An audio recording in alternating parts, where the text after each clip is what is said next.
David's prayer reaches its climax with urgent appeals for divine intervention. Arise, O Lord, disappoint him, cast him down. Deliver my soul from the wicked, which is thy sword. From men which are thy hand, O Lord, from men of the world, which have their portion in this life, and whose belly thou fillest with thy hid treasure. They are full of children, and leave the rest of their substance to their babes. Psalm 17, 13, 14. The phrase, Arise, O Lord, calls for immediate divine action. David uses language that reflects both his desperation and confidence in God's power. This isn't presumption, but faith expressing itself through bold prayer. Scripture encourages such directness in prayer. Let us therefore come boldly unto the throne of grace, that we may obtain mercy and find grace to help in time of need. Hebrews 4:16. Believers can approach God with confidence during crisis moments. David asks God to prevent his enemies from achieving their goals. Their careful plotting and patient hunting will come to nothing through divine intervention. Cast him down requests complete defeat and humiliation. The same enemies who planned David's downfall will experience their own destruction. This reflects the principle of divine justice operating in human affairs. The phrase, Deliver my soul from the wicked, shows David's complete dependence on God for salvation. He cannot escape through human wisdom or strength. Only divine intervention can provide genuine deliverance from such enemies. The description, which is thy sword, presents a theological puzzle.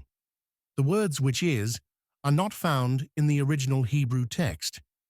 It may refer to the acknowledgement that even wicked people serve God's purposes in some sense, or the phrase may mean that God will use his power to deliver David from his enemies. Even while asking for deliverance, David recognizes God's sovereignty over all human actions. This shows remarkable theological maturity during an intense personal crisis. David then describes his enemies' focus, men of the world, which have their portion in this life. His enemies invest everything in temporal success and material accumulation. They have no eternal perspective or spiritual hunger.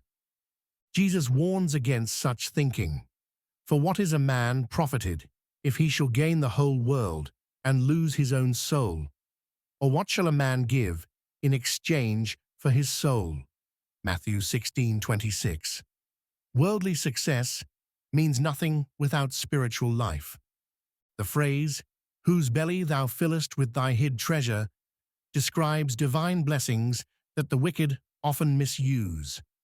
God provides them with material abundance, but they hoard it rather than using it to help others. This abundance extends to family prosperity. They are full of children and leave the rest of their substance to their babes. Many children represented wealth and security in ancient cultures. These enemies of David seem to enjoy complete success in the world. Such prosperity can often deceive people about their true condition. The Bible warns, Because thou sayest, I am rich and increased with goods, and have need of nothing, and knowest not that thou art wretched and miserable, and poor, and blind, and naked. Revelation 3:17. The contrast between the values of the world and of God becomes clear. David's enemies possess everything this world offers, but lack spiritual life. Their apparent success masks both their spiritual poverty and their coming judgment. Contemporary believers face similar observations. Worldly people often seem to prosper, while faithful Christians struggle. This can create doubt about God's justice and care. But David's hope and faith are in God.